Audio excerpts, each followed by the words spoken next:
Bienvenidos a Lámpara y Lumbrera. Un espacio para reflexionar. 3, 2, comenzamos.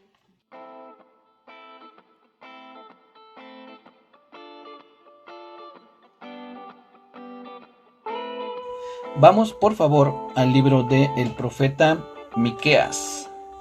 Hoy vamos a estar viendo al Señor Jesucristo en este libro, el libro del profeta Miqueas, y vamos a encontrar algunos datos interesantes. Vamos a aprender algunas cosas que creo yo son de relevancia. Entonces estamos en Miqueas, por favor, y voy a leer lo que dice el verso 1, Miqueas 1:1.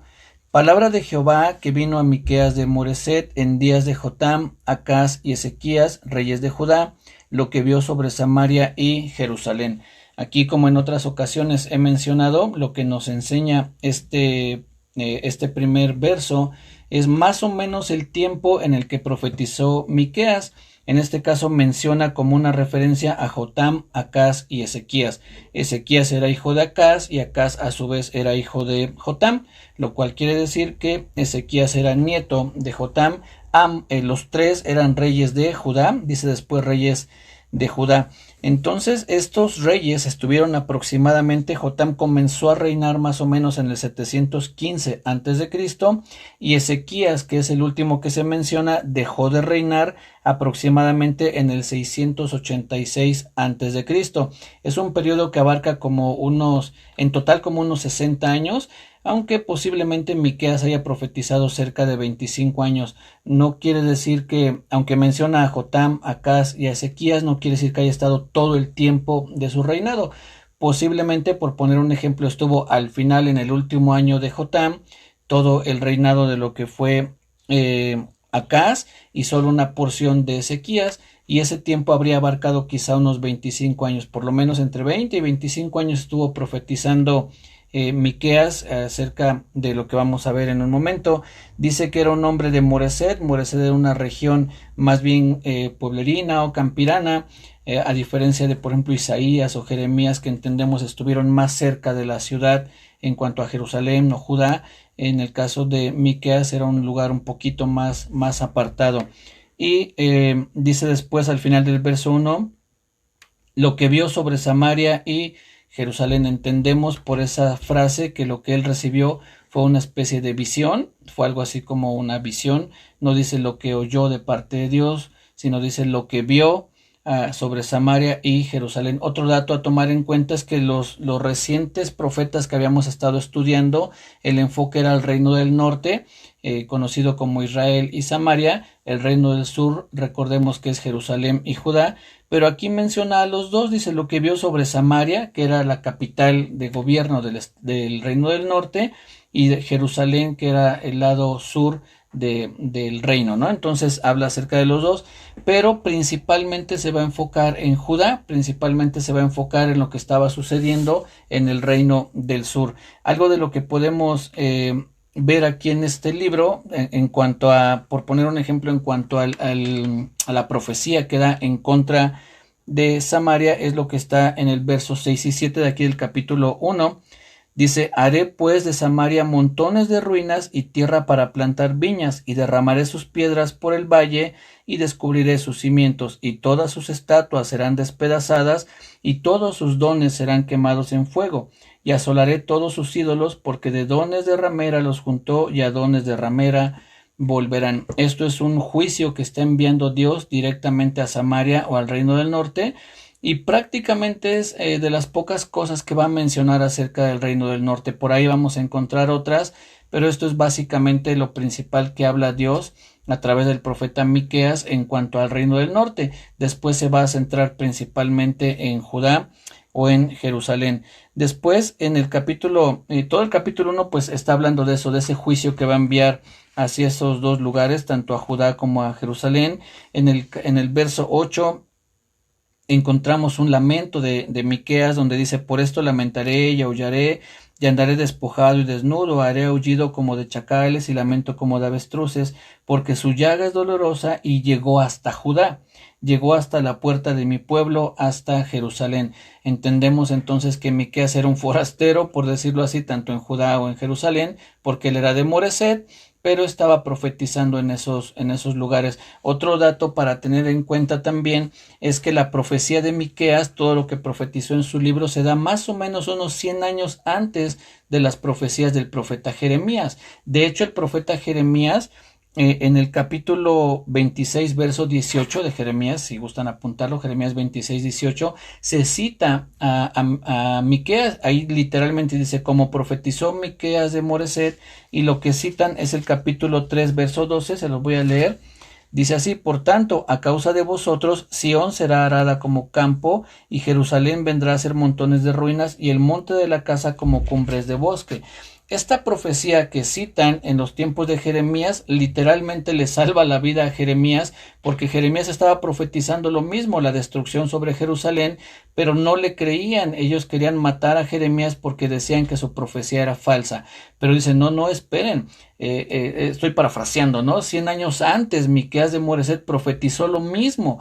Entonces citan esta porción de Miqueas y se dan cuenta que ciertamente era la misma profecía, y eso le salva la vida en ese momento al profeta Jeremías, pues se dan cuenta que está profetizando lo mismo, e incluso citan esta porción de Miqueas. Entonces es un dato interesante para ver que de alguna forma se refuerza o se respalda una porción de la Biblia con otra, ¿no? Entonces, esto es lo que está sucediendo aquí en el capítulo 1, el juicio tanto sobre Jerusalén y sobre Samaria, viendo toda la maldad que había en ellos. Y algo de esa maldad la podemos encontrar en el capítulo 2, verso 1. Dice, ay de los que en su cama piensan iniquidad y maquinan el mal, y cuando llega la mañana lo ejecutan, porque tienen en su mano el poder. Este juicio que va a mencionar aquí Dios es acerca de los poderosos, de los ricos, de aquellos que tenían mucho poder y economía, y entonces dice que esa gente maquinaba en sus camas el mal, y dice al final del verso 1 dice, porque tienen en su mano el poder, tenían los recursos, tenían los contactos, las influencias necesarias. ¿Para qué? Vean lo que dice el verso 2, codician las heredades y las roban, y casas y las toman, oprimen al hombre y a su casa, al hombre y a su heredad. Por tanto, así ha dicho Jehová, he aquí yo pienso contra esta familia un mal, del cual no sacaréis vuestros cuellos, ni andaréis erguidos, porque el tiempo será malo. Fíjense qué interesante juego de palabras se da aquí. En una versión, en la versión que es la Biblia de las Américas, dice, se los voy a leer, capítulo 2, verso 1, les voy a leer la versión Biblia de las Américas. Y dice, ay de los que planean la iniquidad, los que traman el mal en sus camas. Así comienza esta porción de este juicio del capítulo 2. Y en el verso 3 vean lo que dice. Por tanto, así dice el Señor, he aquí estoy planeando traer contra esta familia un mal. Lo que nos deja ver es que había gente que planea el mal, y dice Dios, entonces yo también voy a planear un mal en contra de ellos, no un mal injusto como el que ellos hacían, sino un mal justo. ¿En qué sentido? En el que les iba a dar la retribución o el pago a su maldad. Lo que estaban sembrando lo iban a cosechar. Pero es curioso este juego de palabras. En nuestra Biblia, la versión que comúnmente utilizamos, que es la Reina Valera 1960, dice, ay de los que en sus camas piensan iniquidad. Y después en el verso 3 dice el Señor, por tanto así ha dicho Jehová, he aquí yo pienso. O sea, también le responde de la misma manera, ustedes piensan hacer esto, pues yo pienso también ejecutar un juicio en contra de ustedes, de aquellos que, insisto, eran los poderosos y oprimían a los pobres. Entonces eso es lo que hemos visto muchas veces también a lo largo de estos profetas que hemos estado estudiando, cómo Dios siempre tiene como ese cuidado sobre la gente débil, sobre el humilde, y cuando se oprime, es oprimido, mejor dicho, por los poderosos, siempre Dios sale al rescate, siempre Dios sale a defender al desvalido, no al pobre, al humilde, al desamparado. Entonces aquí los está defendiendo de esos poderosos que tenían los recursos para robarles sus casas, para robarles sus heredades, para quitarles lo que tenían. Y entonces dice en el verso 3, yo también estoy planeando, estoy pensando, dice Dios, dice, yo pienso contra esta familia un mal, del cual no sacaréis vuestros cuellos, ni andaréis erguidos, porque el tiempo será malo. En aquel tiempo levantarán sobre vosotros refrán y se hará endecha de lamentación, diciendo, del todo fuimos destruidos, él ha cambiado la porción de mi pueblo, cómo nos quitó nuestros campos, los dio y los repartió a otros. Eso es parte ahora del juicio que Dios envía. Así como ellos les habían quitado a los pobres, ahora Dios les iba a quitar a ellos para dárselos a otros. Y este juicio que Dios envía iba a ser ejecutado por los asirios, una nación pagana, una nación pecadora también, que es un poco de lo que el profeta Nahum, si no mal recuerdo, se queja, o Habacuc, creo que es Habacuc, se queja un poco contra ellos diciéndole, ¿cómo levantas a una nación pecadora para castigarnos a nosotros pecadores? Es un poco ese diálogo que tiene ahí Habacuc, perdón, con el Señor, y aquí es algo similar lo que está sucediendo. Va Dios a levantar una nación en contra de su pueblo para castigarlos, aunque después también esa nación recibe su pago por lo que está haciendo, ¿no? Por el mal que ha hecho. Después aquí en el capítulo 2, a partir del versos 6 y 7, lo que hace Miqueas es defender un poco su profecía. Había gente que le decía que no profetizara, que se quedara callado. Dice en el verso 6, no profeticéis, dicen los que profetizan, no les a los que profetizan, perdón, no les profeticen porque no les alcanzará vergüenza. Tú que dices, casa de Jacob, ¿se ha cortado el espíritu de Jehová? ¿Son estas sus obras? ¿No hacen mis palabras bien al que camina rectamente? Aquí Miqueas defiende, ¿no? Dice, no me digan que no profetice, yo voy a seguir hablando, y en cierta medida les da a entender, no tendrían por qué temer si es que hacen las cosas correctas. Al final del verso 7 dice, ¿no hacen mis palabras bien al que camina rectamente? Pues sí, las palabras de Dios para los que tratamos de andar en los caminos de justicia siempre van a hacer algo bueno en nuestras vidas. No así para aquellos que andan en pecado. Las palabras de Dios que son dirigidas a los pecadores pues siempre serán de juicio y de castigo. Entonces, lo que el profeta Miqueas está diciendo, bueno, ¿de qué les preocupa que yo profetice? Si ustedes andan en caminos correctos, las palabras de Dios producirán cosas buenas. Obviamente no era el caso, porque por eso yo les decía, no profetices, porque lo que tú nos dices nos pega, nos atañe, sabemos que andamos en mal, por lo tanto el juicio vendrá sobre nosotros. Después en el verso 8 y 9, el Señor, el Señor a través de Miqueas vuelve a acusar a esos poderosos del capítulo 2. Dice, el que ayer era mi pueblo se ha levantado como enemigo, de sobre el vestido quitasteis las capas atrevidamente a los que pasaban como adversarios de guerra, a las mujeres de mi pueblo echasteis fuera de las casas que eran su delicia, a sus niños quitasteis mi perpetua alabanza. Vuelve el Señor a hablar acerca de la maldad que hacían estos hombres en contra de su pueblo. Y entonces después en el verso 10 y les da una especie de juicio también que les habla acerca del exilio. Dice, levantaos y andad porque no es este lugar de reposo, pues está contaminado, corrompido grandemente. Les está ya profetizando acerca de que iban a ser exiliados, es decir, iban a ser expulsados de su país, iban a ser llevados cautivos. Y en el verso 11 nos da siempre podemos ver cómo el Señor en medio de esos juicios siempre nos da una luz de esperanza para cuando haya arrepentimiento en nuestra vida, y es lo que sucede en el verso 11. Dice en el verso 11 acusa a los falsos profetas. Dice, si alguno andando con espíritu de falsedad mintiere diciendo, yo te profetizaré de vino y de sidra, este tal será el profeta de este pueblo. Lo que da a entender aquí el Señor es que hay gente que busca solamente profecías que les hagan sentir bien, que los hagan, que los apapachen. Comúnmente, si podemos nosotros ver de un vistazo general lo que hemos estado estudiando de los profetas siempre acusaban al pueblo de su pecado, aunque también siempre daban la esperanza mediante el arrepentimiento. Si ustedes se arrepienten, entonces el perdón de Dios llegará a sus vidas y la restauración también. Pero siempre los profetas acusaban al pueblo de haber abandonado a Dios, de haberle sido infiel, de haber andado en pos de dioses ajenos, de andar en idolatría, en fornicación espiritual.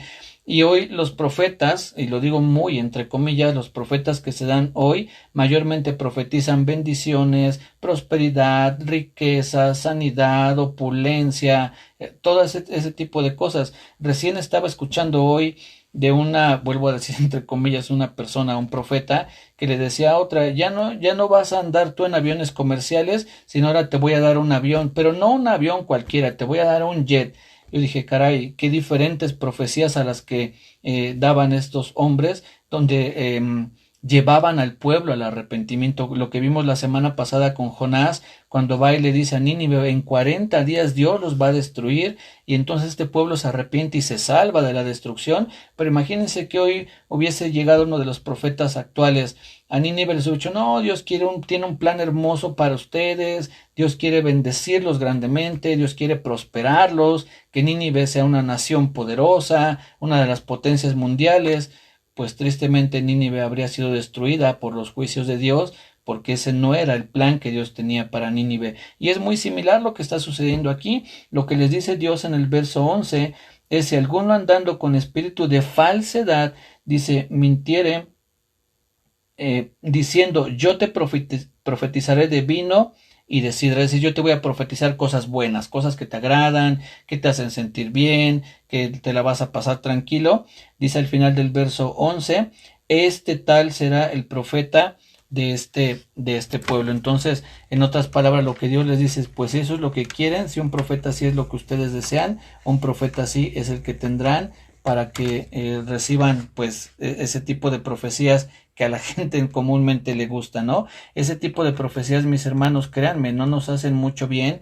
Nos hace bien cuando a través de la palabra profética más segura, que es la Biblia, vemos nuestra realidad. Cuando encontramos que seguimos siendo pecadores, ya no practicamos el pecado como antes, pero que sí aún todavía en nuestra vida hay tropiezos en cuanto al pecado, y eso nos lleva nuevamente al arrepentimiento y a clamar la misericordia de Dios, que es lo que intentaban hacer la mayor parte de las veces que vemos las profecías en el Antiguo Testamento. Siempre van apuntando hacia señalar la maldad de cada uno de los seres humanos, llevarlos al arrepentimiento a través de la esperanza que siempre presentan los profetas, como lo que está en los versos 12 y 13 de aquí del capítulo 2. Dice, de cierto te juntaré todo, oh Jacob, recogeré ciertamente el resto de Israel, lo reuniré como ovejas de Bosra, como rebaño en medio de su aprisco. Harán estruendo por la multitud de hombres, subirá el que abre caminos delante de ellos, abrirán camino y pasarán la puerta, y saldrán por ella, y su rey pasará delante de ellos, y a la cabeza de ellos Jehová. Muy posiblemente sea también una profecía no solamente en cuanto al regreso del pueblo de Israel, de que estuvo en Babilonia y en otros lugares, cuando regresan a sus tierras, sino posiblemente también está hablando de aquel momento cuando Dios establezca su reino completamente, ¿no? Pero eso no lo podemos asegurar, porque como es una profecía en la que no da más detalles, lo que sí es cierto es que el pueblo de Israel en algún momento regresó, pero no con un rey, es decir, todavía no hay un rey, o no hubo un rey en ese momento. Recordemos que el pueblo de Israel se quedó sin rey durante muchos años hasta la fecha, ¿no? Entonces, posiblemente sí apunte al reinado mesiánico, cuando dice que irá su rey delante de ellos y a la cabeza de ellos Jehová. Pero bueno, lo que queremos ver en este capítulo 2 es la maldad de los hombres, lo que Dios envía a decirles, y siempre esa esperanza de restauración del perdón. Después en el capítulo 4, prácticamente todo lo que se menciona, no, en el capítulo 3, perdón, lo que acabamos de ver el capítulo 2, en el capítulo 3, lo que Dios envía es una serie también de juicios sobre dos grupos de personas, principalmente los gobernadores políticos, digámoslo así, y los gobernadores espirituales. Vean lo que dice en el verso 1. Dije, oíd ahora, príncipes de Jacob y jefes de la casa de Israel. Está hablando a gobernantes políticos, ¿no? Dice, ¿no concierne a vosotros saber lo que es justo? O sea, ¿no se supone que tendrían que hacer ustedes lo justo? Es lo que en otras palabras está diciendo aquí Dios a través del profeta Miqueas. Dice, vosotros que aborrecéis lo bueno y amáis lo malo, que le quitáis su piel y su carne de sobre los huesos, que coméis asimismo la carne de mi pueblo y les desolláis su piel de sobre ellos y les quebrasteis los huesos y los rompéis como para el caldero y como carne en olla. O sea, fíjense todo de qué manera ejemplifica Dios la maldad que había. Pues lo que vimos un poco antes, que decía que esos hombres con riquezas, con poder, hacían sobre el pueblo, de alguna manera o tenían que ver ellos, los gobernantes, o al menos los gobernantes apoyaban también a ellos, ¿no? Aquel gente que tenía influencia sí iba a ver a los gobernantes, ¿sabes qué? Quiero quitarle su heredad, sus tierras a esta persona y te voy a dar un dinero y entonces tú me vas a apoyar para quitarlo. Dicen, no se supone que ustedes tendrían que saber lo que es justo, pero lejos de hacerlo terminan de desollar a aquellos que ya están de por sí dañados, ¿no? Verso 5, capítulo 3, verso 5, ahora va a hablar acerca de los gobernantes espirituales, es decir, los que tenían que ver más con lo espiritual que con lo político. Así ha dicho Jehová acerca de los profetas que hacen errar a mi pueblo y claman paz cuando tienen algo que comer, y al que no les da de comer proclaman guerra contra él. Qué impresionante, ¿no? También es algo que hoy se da contra nosotros. Si tú estás de acuerdo con un profeta, el profeta te bendice, pero si llegas a decir, no, hermano, eso no está bien, entonces eres un rebelde, Dios no está contigo, tú no crees en las profecías, el Espíritu de Dios no está en ti. Aquí dice, si tú le das al profeta lo que él quiere, el profeta te va a profetizar cosas buenas, pero si no, entonces levanta una guerra santa, ¿no? Lo digo entre comillas también. Dice, proclaman guerra contra él. Qué interesante lo que sucede, o lo que sucedía en esos tiempos, pero no está muy lejano de lo que podemos ver el día de hoy. Por tanto, dice el verso 6, de la profecía se os hará noche y oscuridad del adivinar, y sobre los profetas se pondrá el sol, y el día se entenebrecerá sobre ellos, y serán avergonzados los profetas, y se confundirán los adivinos, y ellos todos cerrarán sus labios, porque no hay respuesta de Dios. Todo lo que en algún momento se profetiza el día de hoy, pues nada de eso vendrá a ser cierto, será oscuridad, incertidumbre, es decir, serán exhibidos como falsos profetas. Vean después lo que dice el verso 8, está hablando Miqueas y dice, mas yo estoy lleno del poder del Espíritu de Jehová y de juicio y de fuerza para denunciar a Jacob su rebelión y a Israel su pecado. El hecho de que el profeta Miqueas estuviera lleno del Espíritu de Dios era para anunciar el pecado a Israel. Dice al final del verso 8, dice, para denunciar a Jacob su rebelión y a Israel su pecado. No estaba diciendo estoy lleno, en este caso, no estoy diciendo que la llenura del Espíritu no pueda darse en milagros, porque el Señor Jesús dice que el Espíritu del Señor está sobre mí, dice él, por cuanto me ha ungido para dar buenas nuevas a los pobres, libertad a los cautivos. Pero en este caso, la unción, si podemos decirlo así, del Espíritu Santo, la llenura del Espíritu Santo, no era para hacer milagros, era para confrontar al pueblo con su pecado, y no como no enviándolos directo al juicio, sino haciéndoles ver su maldad para que se arrepientan. Eso es parte de la llenura del Espíritu Santo también en nuestros días.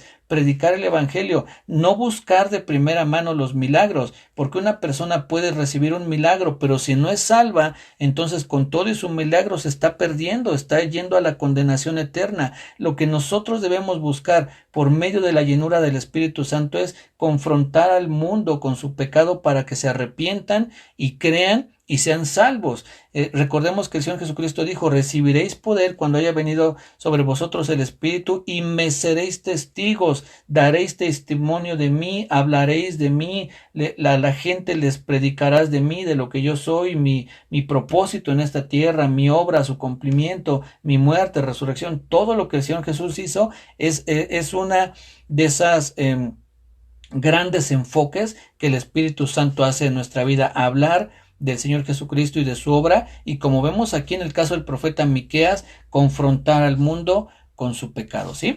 Entonces todo esto es lo que encontramos aquí en cuanto al profeta Miqueas. Dice, yo estoy lleno del Espíritu de Jehová, y dice, para denunciar a Jacob su rebelión y a Israel su pecado. Después aquí en el capítulo 3, verso 11, vean lo que dice, también eso es muy impresionante. Sus jefes juzgan por cohecho, es decir, por soborno, lo que les decía un poco antes, ¿no? Oye, me están acusando de esto, pero te voy a dar un dinero y tú dices que no, que yo soy inocente, ¿no?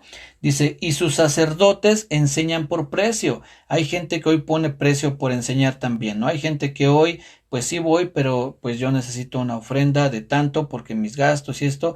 Yo no me niego a que si alguien va y enseña en algún lugar y en ese lugar quieren darle una ofrenda voluntaria y por amor, está bien. El problema es cuando se ponen cuotas. Si quieres que vaya, pero necesito que tú me des tanto, ¿no? Y vean después lo que dice, y sus profetas adivinan, fíjese, dice sus profetas adivinan. Ahí vemos la sabiduría de Dios, no dice sus profetas profetizan, sino sus profetas adivinan, y dice por dinero. Recientemente vi también a un profeta que le dan una ofrenda y él dice, esto no es una ofrenda, esto es un código. Y yo solamente te iba a dar una profecía, pero como tú me diste dinero, entonces te voy a seguir profetizando.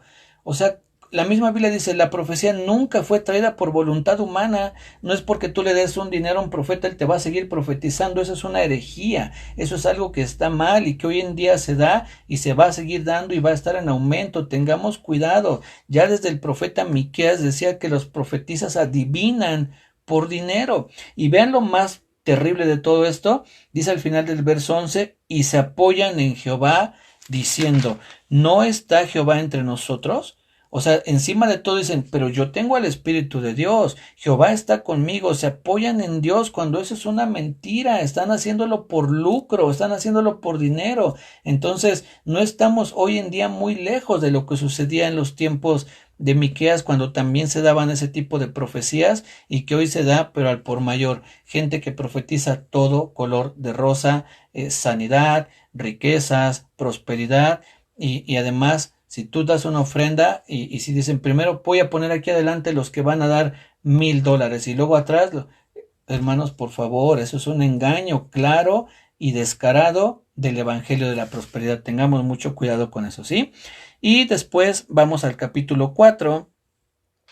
Todo el capítulo 4, al menos aquí en mi Biblia, tiene un título que dice Reinado Universal de Jehová. Nos habla acerca de la era mesiánica que está por venir, que ya ha comenzado a ese reino, pero que aún no se ha consumado. Les he compartido en otras veces que los teólogos le llaman a esto el reino ya, pero todavía no. Eso quiere decir que el reino ya comenzó a establecerse cuando vino el Señor Jesús, murió y resucitó, pero todavía no llega a su consumación total. Tiene que venir el Señor Jesucristo por segunda vez para establecer su reino aquí en la tierra y es cuando se va a dar ese reino total. Y en el capítulo 4, como les decía, también habla de esa era mesiánica y de la restauración del pueblo de Israel. A partir del verso 6, dice, en aquel día, dice Jehová, juntaré la que cojea y recogeré la descarriada y a la que afligí, y pondré la coja como remanente, a la descarriada como nación robusta, y Jehová reinará sobre ellos en el monte de Sión desde ahora y para siempre. Nos está hablando acerca de la restauración de Israel, pero también del reinado justo del Mesías aquí en la tierra, ¿sí? Después en el capítulo 5, no me detengo mucho en el capítulo 4 porque básicamente es eso lo que está hablando. Quiero llegar rápidamente al capítulo 5, verso 2. Dice, pero tú, Belén Efrata, pequeña para estar entre las familias de Judá, de ti me saldrá el que será Señor en Israel, y sus salidas son desde el principio, desde los días de la eternidad. Este pasaje que encontramos aquí, normalmente lo hemos leído en Mateo capítulo 2. Si me acompañan, por favor, rápido a Mateo capítulo 2. Vamos a ver qué es lo que dice en esta profecía, ¿sí? Mateo capítulo 2. Y vamos a leer lo que dice el verso desde el 1. Cuando Jesús nació en Belén de Judea en días del rey Herodes, vinieron del oriente a Jerusalén unos magos, diciendo, ¿dónde está el rey de los judíos que ha nacido? Porque su estrella hemos visto en el oriente y venimos a adorarle. Oyendo esto, el rey Herodes se turbó y toda Jerusalén con él. Y convocados todos los principales sacerdotes y los escribas del pueblo, les preguntó dónde había de nacer el Cristo. Ellos dijeron, en Belén de Judea, porque así está escrito por el profeta, y están citando a Miqueas, dice, y tú, Belén, de la tierra de Judá, no eres la más pequeña entre los príncipes de Judá, porque de ti saldrá un guiador que apacentará a mi pueblo Israel.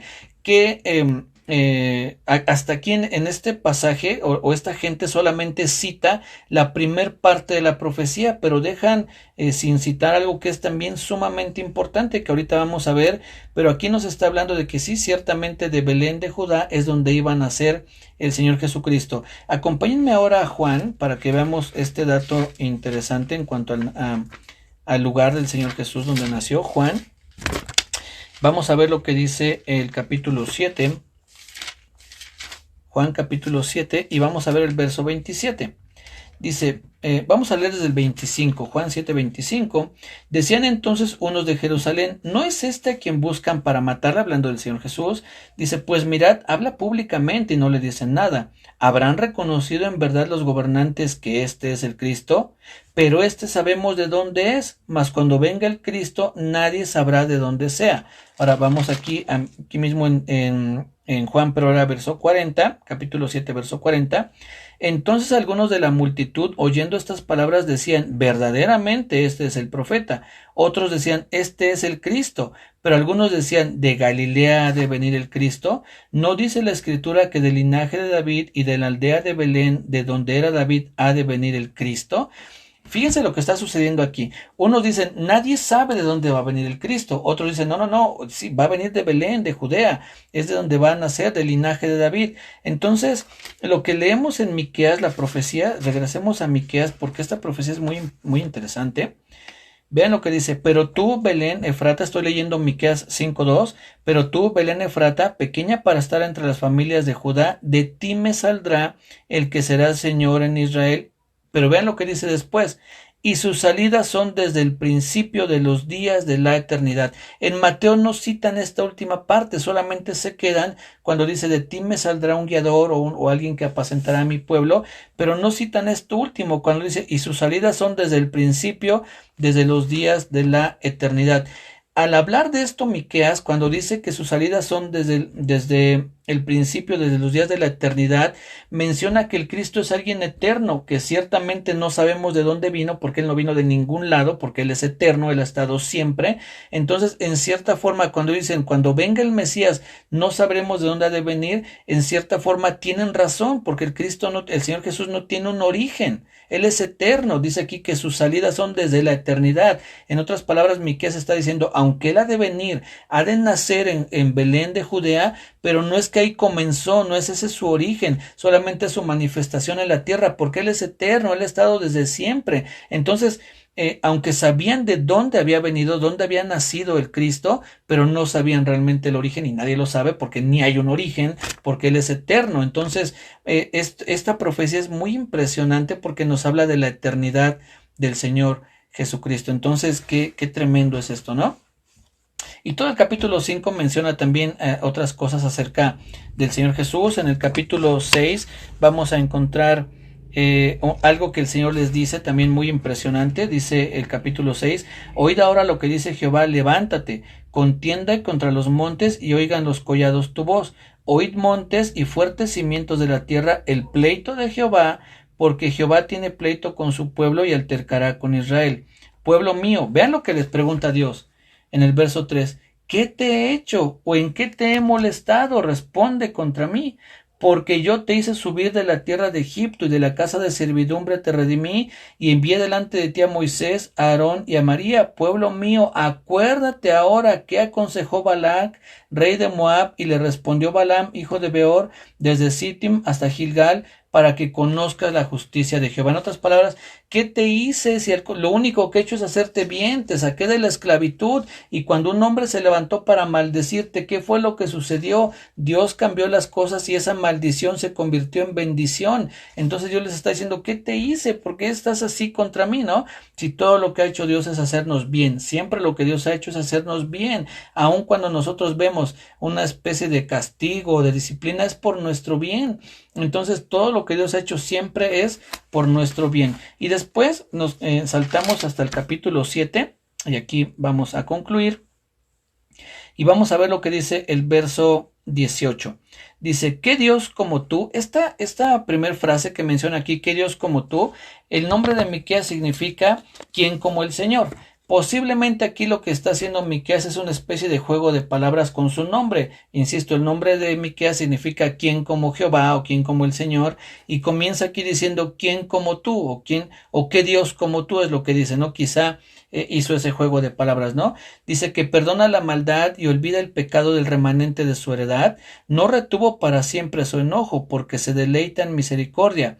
Él volverá a tener misericordia de nosotros, sepultará nuestras iniquidades y echará en lo profundo del mar nuestros pecados. Esto que está mencionando aquí el profeta Miqueas es nada más y nada menos que una parte del nuevo pacto que después el profeta Jeremías, 100 años después, iba a profundizar un poco más en él. Eso lo encontramos en Jeremías 31-34, cuando habla del nuevo pacto y de que Dios nos iba a acordar más de nuestros pecados y de nuestras rebeliones. Y ese nuevo pacto se consuma en nuestro Señor Jesucristo. Cuando están tomando lo que se conoce como la última cena, dice: esta es mi sangre del nuevo pacto. Ese pacto en el que tú y yo fuimos incorporados por la fe en el Señor Jesucristo, aunque el pacto lo hizo con su pueblo, con el pueblo de Israel, cuando el Señor Jesús extiende esa misericordia para todos los demás, para todas las demás naciones. Ahí ese pacto nos beneficia a ti y a mí. Cuando tú y yo nos arrepentimos de nuestros pecados, Dios perdona de tal manera que dice aquí, dice el profeta: ¿quién como tú? ¿Qué Dios hay como tú, que perdona la maldad y olvida el pecado del remanente de su heredad? No retuvo para siempre su enojo, porque se deleita en misericordia. Les voy a leer una definición de esa palabra misericordia. Hay dos palabras que se traducen como misericordia. Una de ellas es la siguiente. Esta es la idea que nos da esa misericordia. Es el compromiso total de Dios con la relación de pacto que Él instituyó soberanamente y que se mantiene a pesar de la desobediencia de una de las partes. Cuando habla de esta misericordia, es una palabra especial que se usa en algunos otros pasajes de la Biblia, pero muy intencionalmente aquí, cuando dice en el verso 18, dice: porque se deleita en misericordia. En otras palabras, se deleita en cumplir el pacto que Él estableció soberanamente, a pesar de que tú y yo muchas veces hemos fallado. Aún así, Dios encuentra deleite en traernos de nuevo al camino para expresar esa misericordia, ese deleite que Él tiene en hacer ese pacto con cada uno es decir, expresar ese pacto en cada uno de nosotros a través de la muerte y resurrección también de nuestro Señor Jesucristo. Entonces, así es como encontramos al Señor Jesús en el libro de Miqueas, expresando su eternidad, por una parte en Miqueas 5:2, y por otra el autor y consumador de ese nuevo pacto, del cual, si tú y yo hoy tenemos vida eterna, es gracias a nuestro Señor Jesucristo, y que en Él se cumplió el nuevo pacto que muchas veces se menciona en la Biblia, como aquí en este caso de Miqueas capítulo 7, versos 18 y 19, es el nuevo pacto que el Señor Jesús hizo en su sangre y del cual tú y yo somos beneficiarios por la pura gracia y misericordia de Dios. Así es que este fue el Señor Jesucristo en el libro del profeta Miqueas.